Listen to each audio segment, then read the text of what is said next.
सबसे पहले तो मैं मुबारकबाद पेश करना चाहूँगा जनाब रिचर्ड ब्रैंसन साहब को, जिन्होंने खलाई सफ़र के अंदर एक अहम संग मील उसको पार किया है, हासिल किया है।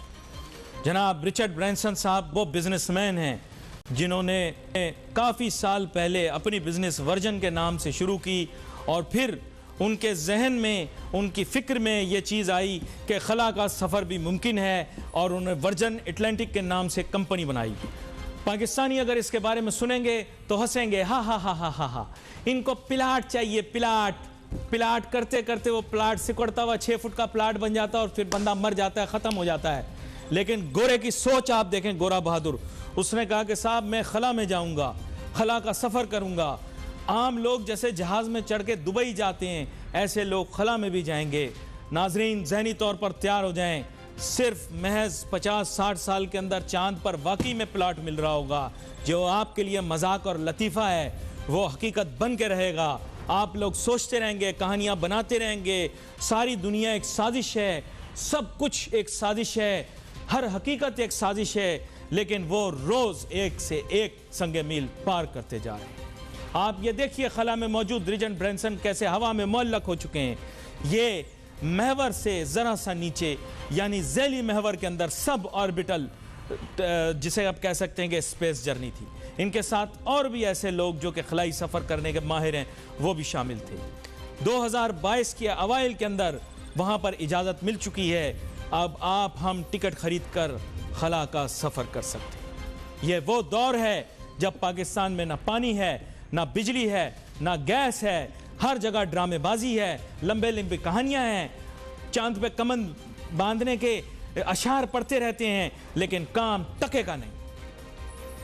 नाजरीन अपनी आंखों को खोलें, समझने की कोशिश करें कि दुनिया कहाँ जा रही है। इस मुबारकबाद के बाद मैं एक गुजारिश भी रखूँगा। सर, मुझे ये तो पता है कि ये कौम और इसके लोग ज़्यादातर नाअहल हैं, लेकिन आपका इदारा फिलफौर इस मुल्क के अंदर पाकिस्तान का खिलाई प्रोग्राम लॉन्च करे। सर, पाकिस्तान एक खिलाई प्रोग्राम बनाए और जैसे हमने जौहरी ताकत हासिल करने में पहल की और एक ही अकेला मुस्लिम मुल्क हैं जिन्होंने जौहरी ताकत हासिल कर ली, मैं चाहूँगा पाकिस्तान वो पहला मुल्क बने सर कि जो खिला में भी सफ़र कर सके। ये मेरी और मेरे जैसे पढ़े लिखे नौजवानों की ख्वाहिश है, नौजवान के भी की ख्वाहिश है कि हमारा मुल्क खलाई सफ़र में भी पहल करे, एक खलाई ताकत बन के दिखाए और जहाँ दूसरे ममालिक खला में जाकर वहाँ पर क्या क्या करेंगे आप सोच भी नहीं सकते। इनका प्लान ये है ही नहीं कि ये टूरिज़म करेंगे, इनका प्लान ये है कि दूसरे सैयारों सितारों पर जाकर वहाँ से सोना लाएंगे, टाइटेनियम लाएंगे, प्लेटिनियम लाएंगे, यूरेनियम लाएंगे। दुनिया जहाँ के अंदर जो जुज़ मौजूद नहीं हैं, जो कंपाउंड मौजूद नहीं हैं, जो एलिमेंट मौजूद नहीं हैं, ये खला से उन्हें लेकर आएंगे, दूसरे सैयारों और सितारों के ऊपर अपनी कॉलोनियां तामीर करेंगे। ये वो वक्त है जब मेरी ये कौम सोच से कासिर, माजरत के साथ सोच से कासिर अर्तुगल के ड्रामे देखकर घर में चिप्स पकोड़े खाने में मसरूफ है। ये गोरा बहादुर कहां से कहां पहुंचा। नाजरीन आगे चलते हैं। अब एक और मौजू की तरफ आपको लेकर आता हूं। चंद ही हफ्तों पहले की बात है कि मेरे फाजिल मेहमान, जिनका तारुफ मैं भी कराऊंगा, मैंने इनसे कहा था, मैंने कहा सर पाकिस्तान की मईशत ठीक होने का एक ही तरीका है। इन्होंने कहा क्या, ऐसी कौन सी चीज़ है, क्योंकि ये भी माहिर माशियात है, कौन सी ऐसी चीज़ है जो मेरी नज़र से गुजर गई। मैंने कहा सर अगर अफगानिस्तान में गड़बड़ हो जाए, वहाँ पे कोई लड़ाई फड्डा हो जाए तो नोटू बारिश। मेरे साथ मेहमान मौजूद डॉक्टर मिर्ज़ा इख्तियार बेग साहब। एक छोटी सी ब्रेक लूँगा, वापस आऊँगा और फिर नाजरीन तैयार हो जाएं। पाकिस्तान की आवाम का तो नहीं पता, लेकिन पाकिस्तान की हुकूमत और वो लोग जो पावर में हैं उनके ऊपर नोटू की बारिश होने वाली है। छोटी सी ब्रेक।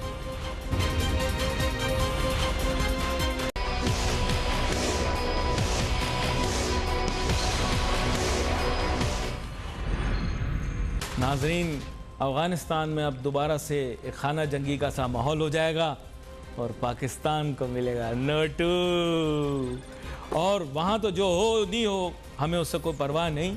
इशू ये है कि हमारा पैसा आते रहना चाहिए और जैसे आपको पता होगा कि मुशर्रफ साहब की भी किस्मत इसी तरह खुली थी, ज़िया-उल हक साहब की किस्मत भी इसी तरह खुली थी, इमरान खान साहब की भी किस्मत शायद इसी चक्कर में खुल जाए।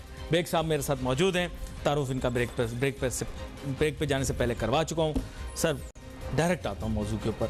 बात ये है कि अब आप बताएं कि पाकिस्तान के लिए क्या अपॉर्चुनिटीज़ हैं, क्या चैलेंजेस हैं, और बिलखुसूस अब हमारे पास पूरे तरीके से इजारादारी होगी अफ़गानिस्तान के अंदर। हम जिस तरह से और जैसे चाहें एक नया इकोनॉमिक इंफ्रास्ट्रक्चर और प्लेटफॉर्म क्रिएट कर सकते हैं अपने लिए, क्या कहते हैं आप?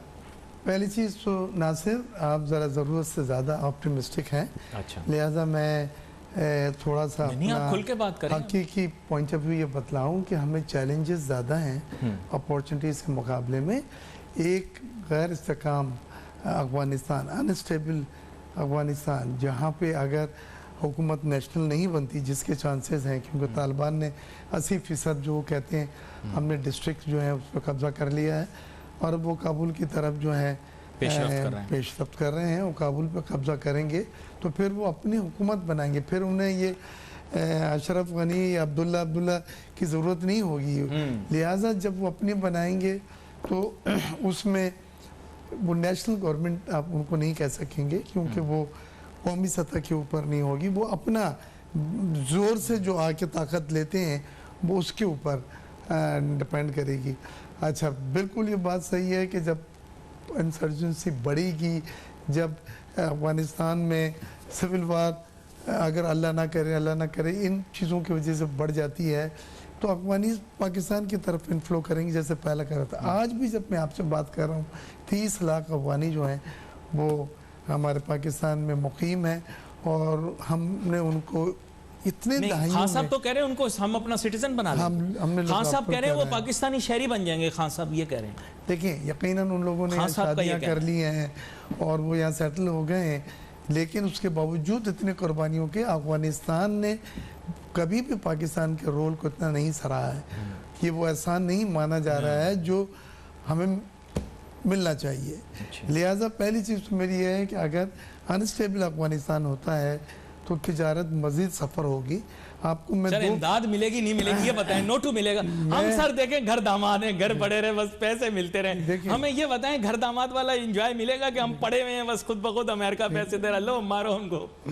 सॉरी गलत निकल गया मुझसे, उनका ख्याल रखो। नहीं, देखिए, एक तो पहली चीज़ ये है कि अफ़गानिस्तान में जो कुछ भी हो रहा है, अमेरिका की जो एग्ज़िट है उसमें उन्होंने हमारे साथ कोई ऐसी डील नहीं करी है जिसमें वो नोट जो आप कह रहे हैं अमेरिका हमको दे। हमने ना उनको बेसिस दिए हैं ना और कोई ऐसे उन्हें मदद कम नहीं यकीन दिलाया। हमने कहा था कि शमशी एयरबेस हमने उनको नहीं दिया। हाँ, नहीं, हम तो ये चाहते हैं कि जो भी मैंडेट लेकर आए उसको हम सपोर्ट करें और अफ़गानिस्तान की जो ज़मीन है वो किसी भी मुल्क के लिए नहीं यूज़ हो और हमारी ज़मीन अफ़गानिस्तान के खिलाफ ना। अब आपको मैं 2 फिगरें शेयर करूंगा जो मैं समझता हूं। नहीं, अच्छा, एक वजाहत आपसे ले लो। ये कहा था एब्सोल्युटली नॉट।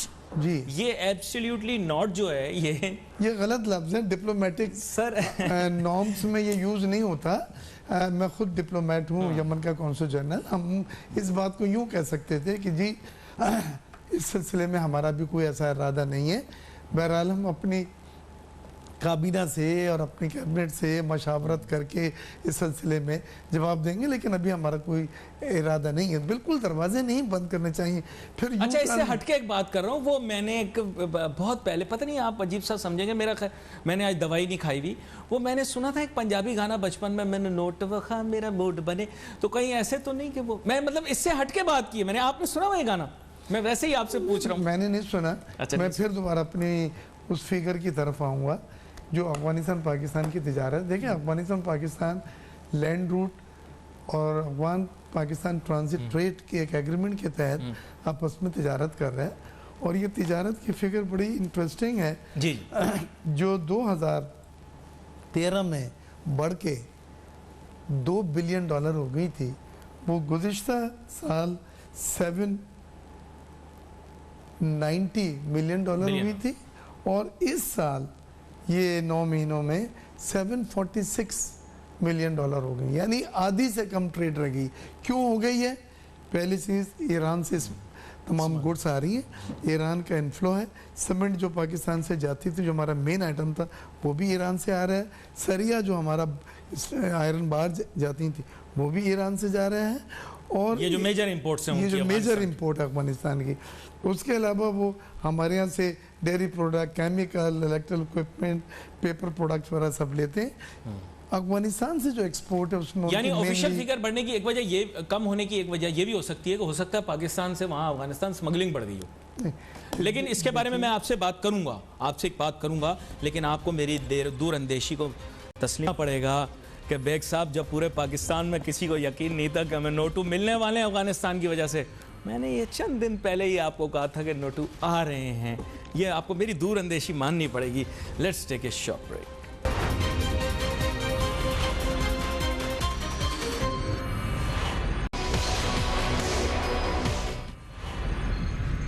नाजरीन, अफगानिस्तान एक लैंड लॉक्ड कंट्री है। उसको अपनी ट्रेड के लिए रिलाई करना पड़ेगा किसी से। जहाँ तक ईरान का ताल्लुक है, ईरान इज़ हेविली सैंक्शनड और अब उसको पाकिस्तान की तरफ आना पड़ेगा। लेकिन तिजारती हजूम के अंदर कमी हमने देखी है। इससे कबल के मैं बेग साहब की तरफ जाऊँ, मैं यहाँ पर वेलकम भी करता चलूँ हुमा बकई साहिबा, जो कि बैनुल-अक़वामी ताल्लुकात की माहिर भी हैं। वो भी अभी मैं शामिल कर रहा हूँ उनको प्रोग्राम के अंदर बजरिया टेलीफोन लाइन। मैडम, आपको वेलकम करता हूँ शो में। जी शुक्रिया। हुमा बकई साहिबा, एक जिसे कह सकते हैं कि पैराडाइम शिफ्ट आया है रीजनल स्ट्रेटजी के अंदर, और अब इसके अंदर मुख्तलिफ़ किस्म की अप्रोचेज़ हैं, लेकिन एक इकनॉमिक एंगल भी उसका है, स्ट्रेटजिक एंगल भी है। थोड़ा सा मैं चाहूँगा हाईलाइट करें कि ये जो रिलेशनशिप अब वज़ा होगी with the changing dynamics in Afghanistan and whether it is beneficial for Pakistan और नॉट, क्या कहती हैं? देखिए, जैसे आपने बिल्कुल वजह तौर पे फरमाया है, एक जो संकीय बैकड्रॉप है पूरी कॉन्फ्लिक्ट मैट्रिक्स का, वो खित्ते में तब्दील हुआ है। और जो अमेरिका का, जिसको हम कहते हैं ना, तकरीबन कट एंड रन है, जो बताया हुआ वक्त है उससे पहले भी वो निकल जाएंगे। वो कह रहे हैं कि वो 1 अगस्त के आखिर तक अपना इनखला कंप्लीट कर लेंगे इंटायरली। और जो सपोर्ट उन्होंने अफगानिस्तान के लिए अनाउंस की है, उसमें कोई लॉन्ग टर्म कमिटमेंट हमें नजर नहीं आता, बल्कि वो ये कह रहे हैं कि हम तो अपने ऑब्जेक्टिव्स जो है अफगानिस्तान में अचीव कर चुके हैं। इस सूरत हाल में जाहिर है कि जो पेरिफेरल पावर्स हैं वहाँ पर एक लम्हा फकरिया है। चाइना ने तो तकरीबन अमेरिका पे इल्ज़ाम लगाया है कि अफगानिस्तान की जो बिगड़ती हुई सूरत हाल है उसका जिम्मेदार अमेरिका है। इस पूरी सूरत हाल में पाकिस्तान को अपनी फॉरेन पॉलिसी को रियलाइन करना पड़ रहा है, और शायद पहली दफ़ा पाकिस्तान ने रेड लाइंस ड्रॉ की हैं अपनी फॉरेन पॉलिसी में, जिसमें उन्होंने कहा है कि हम किसी कॉन्फ्लिक्ट का हिस्सा नहीं बनेंगे, क्योंकि उसके जो स्पिल ओवर है उसके हम नुकसानात जो है आज तक उठा रहे हैं, जो 90 की दिहाई में हम उसका हिस्सा बने थे।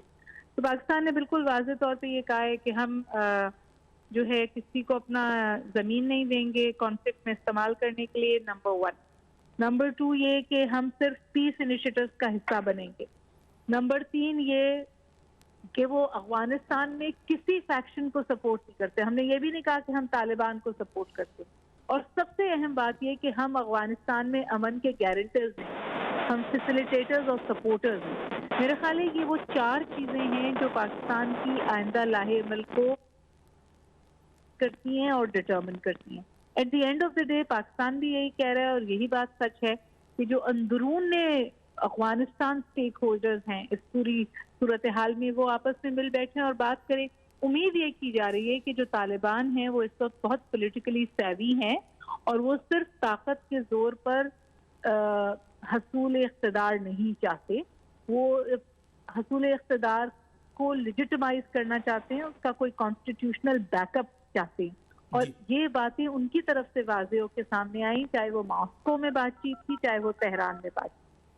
उन्होंने कहा कि हम बात करना चाहते हैं, कॉन्स्टिट्यूशनली ताकत में आना चाहते हैं, और अब अफगानिस्तान की ज़मीन नहीं इस्तेमाल होने देंगे किसी के खिलाफ, और मजीद अफगान ब्लड नहीं स्पिल करने देंगे। मेरे ख्याल ये बहुत अहम बात है। अगर तालिबान ये कह रहे हैं कि मजीद अफगान ब्लड नहीं स्पिल करने देंगे, तो वो ये कह रहे हैं कि वो चाहते हैं या इस बात के लिए कमिटेड हैं कि मजीद सिविल वॉर की तरफ अफगानिस्तान ना बढ़े और कोई इंडिजिनस सोल्यूशन निकल आए। पाकिस्तान जो है वो फैसिलिटेटर है, और उसे फैसिलिटेटर ही रहना चाहिए। उसे ये दुनिया को बावर कराना चाहिए कि उसका जो इन्फ्लुएंस है तालिबान को, उसको बहुत ज्यादा उसके कोई दुनिया ना तो काउंट करे ना ओवर एम्फसाइज करे। उमा बगई साहब, मैं आपकी जानिब दोबारा आता हूँ। मेरे साथ यहाँ पर जनाब मिर्ज़ा इख्तियार बेग साहब भी मौजूद हैं और बड़ी अहम गुफ्तगू हो रही है। ज़ाहिर बात है एक एंगल है, उसको एक्सप्लोर करेंगे। इख्तलाफ तो कोई किसी किस्म का भी नहीं होगा, अल्टरनेटिव्स पेश करेंगे आपके लिए, अल्टरनेटिव सिनेरियोज़। बेग साहब, उमा बगई साहिबा ने भी बड़ी अहम बात की है कि इस वक्त पाकिस्तान ने कहा है कि हम फैसिलिटेटर ऑफ पीस बनेंगे और किसी भी फैक्शन का साथ नहीं देंगे। इसके अलावा वहाँ की जो अभी ज़्यादा मकबूल होती हुकूमत है, काबिज़ होती हुकूमत है, उन्होंने ये भी कह दिया कि हम खूरेजी नहीं करेंगे। तो यहाँ पर पाकिस्तान के लिए मैनी अपॉर्चुनिटीज़ और चैलेंजेस हैं। आपने कहा चैलेंजेस ज़्यादा हैं, अगर चैलेंजेस हैं तो अब उसका ज़रा जियो स्ट्रेटजिक से जियो इकोनॉमिक एंगल आप बताएंगे हमें, और वो भी मुकम्मल कर लें कि हमारा तिजारती हुजूम गिरता रहा है, लेकिन अब तो पूरी बिसात ही लिपट गई है ना। They are going to be new people there to talk to. जी नहीं, बट ये हमारे जहन में वाज़ेह हो कि हमारी जो ट्रेड है वो आधी रह गई है। 2013 में जो $2 बिलियन की थी, अब $750 मिलियन हो गई है। और इसमें मेन इशू जो है अफ़गानिस्तान में ईरान से जो गुड्स का इन्फ्लो है, क्योंकि ईरान यूएस ने सैंक्शंस लगाई हुई हैं, लेकिन अफ़गानिस्तान के मामले पे वो अप्लाई नहीं होती, लिहाजा अफ़गानिस्तान से गुड्स का इन्फ्लो बहुत ज़्यादा है। दूसरा इसका इशू जो है हमारे नॉन टैरिफ बैरियर हैं, हमारे कस्टम्स की ब्यूरोक्रेटिक हर्डल्स हैं, और कुछ टैरिफ है। अभी पाकिस्तान ने 153 टैरिफ पे ड्यूटी कम की है, जबकि अफ़गानिस्तान ने 47 आइटम्स के ऊपर ड्यूटी कम की है, लेकिन उसके बावजूद अफगान ट्रांजिट ट्रेड जो है वो ट्रेड को बढ़ाने में कामयाब नहीं रहा है, बल्कि ट्रेड मुसलसल कम हो रही है। अब सवाल यह है कि अपॉर्चुनिटीज़ क्या हैं, आपका बार बार सवाल ये आता था। लेकिन चैलेंजेस मुझे ज़्यादा नज़र आ रहे हैं। अपॉर्चुनिटीज़ में जब रिकन्स्ट्रक्शन ऑफ अफगानिस्तान होगा तो Pakistan is the nearest destination जो है जहाँ से हम कंस्ट्रक्शन मटेरियल उनको सप्लाई कर सकते हैं। पहले भी हमारी सीमेंट की और आयरन बार की सबसे बड़ी मार्केट जो थी वो अफगानिस्तान थी, फिर बाद में ये ईरान थोड़ी सी शिफ्ट हुई है। लेकिन अगर हम कॉम्पिटिटिव रहे और हमने अफगान ट्रांजिट ट्रेड में जो लकूनाज हैं, जो हर्डल्स हैं, उसको दूर करा, तो हम बिल्कुल जो कंस्ट्रक्शन मटेरियल है उसकी मार्केट हम हासिल कर सकते हैं फॉर रीबिल्डिंग अफगानिस्तान। लेकिन ये सब चीज़ों का दारोमदार इस बात पे है कि अफगानिस्तान में कितना पीसफुली नई गवर्नमेंट आती है और इस तरह का खून रेजी या अल्लाह ना करे लफ्ज़ में इस्तेमाल करूँ, सिविल वार जो है वो दोबारा ना छिड़ जाए। चलिए मैं अब गुफ्तगू किसी और समत लेके जाता हूँ। बकई साहब, मैं आपके सामने एक ऑल्टरनेटिव रखता हूँ, और वो ये है कि जो पाकिस्तान अभी थोड़ा शाई अवे कर रहा है मामले से, इसको थोड़ा चेंज कर लेते हैं। ठीक है, सिर्फ एक ऑल्टरनेटिव आपके सामने प्रेजेंट करता हूँ। Number 1, Pakistan gets aggressively and actively involved in all of this. Pakistan becomes proactive to protect its own interests both in Afghanistan and in our region, और इसके साथ साथ कोशिश ये करता है कि even a portion of Afghanistan, क्योंकि आपको पता है यूनाइटेड नेशन बन जाने के बाद now we can not annex a part of any other country, लेकिन हमें अपने स्ट्रेटेजिक ऑब्जेक्टिव्स को फर्दर करने के लिए, specially with ECO and our trade routes, हमें वाखान कॉरिडोर भी चाहिए so that we can pursue direct route to Central Asia. तो पाकिस्तान अगर पैसिव बना रहेगा, रिएक्टिव बना रहेगा, तो हमारे इंटरेस्ट को नुकसान होगा। पाकिस्तान को एक्टिवली इन्वॉल्व हो जाना चाहिए, प्रोएक्टिव रहना चाहिए, पीस को जरूर परसू करना चाहिए, लेकिन अपने स्ट्रेटेजिक इंटरेस्ट को सबसे पहले परसू करना चाहिए, वरना fall out of radicalisation is going to come into Pakistan और बहुत बड़ा इशू और क्राइसिस क्रिएट हो जाएगा आफ्टर 10 इयर्स। क्या कहती हैं आप? मैं ये कहूंगी कि पाकिस्तान को ये ब्लंडर नहीं करनी चाहिए। ये रिपीट होगा 90 की दिहाई की स्ट्रेटेजिक डेप्थ और दीगर फॉल्स डॉक्ट्रिन जो पाकिस्तान ने फॉलो की और अफगानिस्तान में एक्टिवली इन्वॉल्व हुआ, और जिस तरह की रेडिकलाइजेशन पाकिस्तान की सोसाइटी की उस वजह से हुई, उससे हम आज तक नहीं पनप पाए। क्लैशिंग कल्चर हो, ड्रग कल्चर हो, मदरसा कल्चर हो, रेडिकलाइजेशन हो, एक्सट्रीमिज्म हो, ये सब फॉल आउट है 90s की पॉलिसी। तो पाकिस्तान का स्ट्रैटेजिक इंटरेस्ट, पाकिस्तान का नेशनल सिक्योरिटी इंटरेस्ट इसी में है कि पाकिस्तान किसी और की जंग में ना कूदे और अपने आप को प्रोटेक्ट करे, और हम 2 हवालों से अपने आप को प्रोटेक्ट कर सकते हैं। सबसे अहम बात यह कि अब हमारी बिल्कुल क्लियर कट रेफ्यूजी पॉलिसी हो कि अगर अफगान रेफ्यूजीज हमारी तरफ आते हैं तो वो इसको इस्तेमाल ना करें, इंडिया इसको इस्तेमाल ना करे हमारे यहाँ स्पॉयलर्स भेजने को। ऑलरेडी आपने कल वो बहुत अहम खबर सुनी है कि जो इंडियन काउंसलेट का इनखला हुआ है वो आम भर के आए हैं वहां पर। वो किस लिए आए? वो एक तो सिविल वॉर को भी वहां हवा दे रहे हैं, और दूसरी बात ये कि वो अफगानिस्तान को पाकिस्तान के खिलाफ इस्तेमाल करना चाह रहे हैं। पाकिस्तान का इंटरेस्ट ये है कि अपनी बॉर्डर सिक्योर करे, रेफ्यूजी पॉलिसी लाए ताकि वो पाकिस्तान के खिलाफ ना इस्तेमाल हो सके, और इस जंग में, इस आग में ना कूदे। ये पाकिस्तान का सिक्योरिटी इंटरेस्ट है, और इसीलिए हम कह रहे हैं कि अफगानिस्तान में जो भी दावत में आएगा, जो भी पीस फॉर्मूला होगा, जिसको भी इंटरनेशनल कम्युनिटी रिकॉग्नाइज करेगी, पाकिस्तान भी उसी को रिकॉग्नाइज करेगा। लेकिन आपको ना रोकते हुए मैं एक छोटी सी ब्रेक लेने से पहले ये कहना चाहूंगा कि you are aware that there are many people right now at the helm of power who share my views.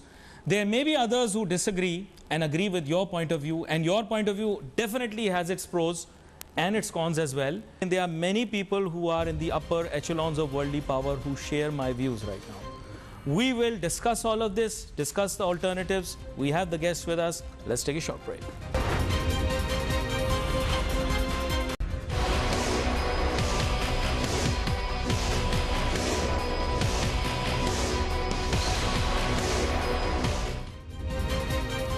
नाज़रीन, वेलकम बैक। आफ्टर ब्रेक गुफ्तगू जारी थी उमा बकई साहिबा के साथ, और बड़ी अच्छी उन्होंने बात की कि पाकिस्तान जो है उसको ये करना चाहिए कि माजी के अंदर जो चीज़ें हुई, ज़ाहिर बात है उन्होंने जो एक एजेंडा पेश किया वो मौजूदा भी एजेंडा है पाकिस्तान का, बट लाइक नेशनल इंटरेस्ट्स तो आपको पता है कि वो एक जगह मुंजमद नहीं रहते। आज जहाँ होंगे हम, we can not be static, कल हम डायनेमिक हो सकते हैं, हमारे मुल्क की फॉरेन पॉलिसी चेंज हो जाए, और होती भी रही है। आपको पता है हम बहुत इस चीज़ के, मैं कहूँगा एक्सपर्ट तो नहीं है, लेकिन we have been doing this. कभी हम चाइना के नज़दीक जाते हैं, कभी यूएस के नज़दीक जाते हैं। हमारा मुफाद है, जहाँ हमारे मुल्क का नेशनल इंटरेस्ट होगा हम उस तरफ जाएंगे। अब उस नेशनल इंटरेस्ट को जज कैसे करना है, ये एक बहुत बड़ा मसला है यहाँ पर। क्योंकि मिर्ज़ा इख्तियार बेग साहब भी मेरे साथ स्टूडियो के अंदर मौजूद हैं। तो बेग साहब, आपने हुमा बकई साहिबा की बात सुनी। उन्होंने कहा कि बेस्ट तरीका यही है कि पाकिस्तान पीस को फैसिलिटेट करे, और जो अभी नोट लिया वो ये है कि हमारी सरजमीन इस्तेमाल ना हो। वो तो खैर कोई भी सॉवरेन मुल्क नहीं चाहता कि उसकी सरजमीन किसी और मुल्क को नुकसान पहुंचाने के लिए इस्तेमाल हो, और दीगर और नुकात उन्होंने बताई। I think I don't have to repeat them again. I give you the opportunity to talk on this subject and give your views on how a new, but try to emphasize on the geo economic. जी पहली चीज़ तो यह है कि मैं हुमा बकाई से बिल्कुल एग्री करता हूँ कि हमें ये बड़ा सेंसिटिव हमारे लिए कि इसमें हम क्या पोजीशन लेते हैं, और ज़रा से गलत पोजीशन से हम दोबारा इस आग के समंदर में हमें झोंका जा सकता है। और मैं बिल्कुल एग्री करूँगा कि हमें फैसिलिटेटर के तौर पे जो रोल है वो हम बिल्कुल करें, लेकिन जंग में या जो ट्रांसफ़र ऑफ पावर है उसमें हमने दखल अंदाजी नहीं करनी। नहीं, but you will have to get your hands dirty. जो लोग आप कह रहे हैं कि you will go into the dirt but you won't get your hands dirty. ऐसे कैसे हो सकता है? मैं ये कह रहा हूँ कि जो भी हुकूमत बनती है उसको हम सपोर्ट करेंगे, और पाकिस्तान की ज़मीन अफगानिस्तान के ख़िलाफ़ हरगिज़ हम किसी भी सूरत में इस्तेमाल नहीं करने देंगे। पीस में हम उनके साथी हैं। ये बिल्कुल चीज़ें हैं जो मैं हुमा के साथ बिल्कुल एक बंदा आपका पड़ोसी दुबई के अंदर, एक बंदा आपका दुबई में पड़ोसी प्रोग्राम देख रहा है। सर मुशर्रफ साहब, how are you sir? Sir Baig साहब की बातें सुन लें, अब अगली दफा यहाँ आए तो उनके साथ बैठिएगा। अच्छा, एक चीज रह गई है, मेरी बात कंप्लीट बात मुकम्मल करनी। देखिए, फेंसिंग पाक अफगान बॉर्डर पे एक बहुत ही क्रूशल चीज थी, और उसके ऊपर पाकिस्तान आर्मी ने बड़ी तेज़ी से काम किया, लेकिन अभी मैंने सुना है कि वो मुकम्मल नहीं हुई है। इसमें बहुत थोड़ा सा पोर्शन कुछ माइल्स का ऐसा है जो अभी कंप्लीट नहीं हुआ है। मेरी इस मौके पे एडवाइस होगी रात दिन करके आप फेंसिंग को कंप्लीट कर लें, ताकि अफगानिस्तान से इनफ्लो के कभी सूरत हाल आए। But you can not fence hundreds and hundreds of miles. कर लिया है ऑलरेडी, ये तो प्लान है। But this is only sir, not all of it. All of it is impossible. Some of the, देखिए बात सुने, जो भी स्ट्रेटेजिकली हमने फेंस करने थे वो कंप्लीट हो जाए, ताकि कम से कम वहां से इनफ्लो जो होता है उसको कम से कम रोक सकें। हम नहीं चाहते कि हमारे मुल्क में इनफ्लो होके और साथ साथ ये फंडों कल्चर आए और यहाँ पे पाकिस्तान में जो खौफ है तो सबको, नहीं आएगा। वो नहीं आपके ख्याल से पाकिस्तान यहाँ बैठा रहेगा ऐसे हाथ बांध के, हाँ ठीक है आप करते रहें, बहुत अच्छा है, आप अपने मुल्क में रहें, खुश रहें, और आपके ख्याल से वहां से फॉल आउट नहीं आएगा? हमने रोकने के सर वो इक़दामात तो ऐसी की करने हैं। तैसी कर देंगे हमारी, हाँ। वो ऐसी की तैसी कर देंगे हमारी। वो आप अभी, मैं विद ऑल ड्यू रिस्पेक्ट आपको ये बात बता रहा हूं कि do you think they will not pursue their interest in Pakistan? They will actively pursue their interest in Pakistan. Sir वही they're are landlocked country sir, उनके पास कोई इकोनॉमिक अपॉर्चुनिटी नहीं है ट्रेड की जब तक दे डोंट एंटर। देखिए बात सुनो, मुझे अब जरा सा कंप्लीट करने दें। पहली चीज़ तो यह है कि पाकिस्तान ने इंटरनेशनल लॉज के मुताबिक लैंड रूट की ट्रांजिट एग्रीमेंट अफगानिस्तान के साथ साइन किया, और हम उसके तहत उनको तिजारत के लिए अपना रास्ता, ज़मीनी रास्ता जिसको कहते हैं, फराहम कर रहे हैं। उसमें स्मगलिंग और दूसरी चीज़ें हैं जो हमें नुकसान पहुंचा रही हैं, लेकिन उसके बावजूद उसका क्वांटम कम हो गया। यस, आज भी कहा जा रहा है कि 400 ट्रक डेली जा रहे हैं, जो 1000 ट्रक हो सकते थे, लेकिन हमारे non Where do you territorial think they are going to trade all those things that are not allowed internationally and considered illegally tradable? They are going to pass through Pakistan. They have no factories, you know about it. They have no industries, very few if they do. All the wrong things that they are going to do, they are going to do through our territory. Don't you think we should be actively participating in all of this? नहीं। Like I said, there are many who are similarly minded like me in Islamabad and cities near it who believe in this, that we should be proactive in our approach. सही। मैं आपके लफ्ज़ को ज़रा सा और spell out कर दूं। देखिए, हमें एग्रेसिव यहाँ पे नहीं होना। सिचुएशन जिस तरह से चल रही है उसको देख के हमने चलना है। तिजारत की जहाँ तक बात कर रहे हैं, वो कोई भी ऐसे गैर कानूनी चीज़, वेपन्स या दूसरी जो परमिसिबल नहीं है transit Afghan Pakistan transit agreement में, वो नहीं मंगा सकते, और ना हम पाबंद है उसको यहाँ से। I have run out of time. We'll have to sit down.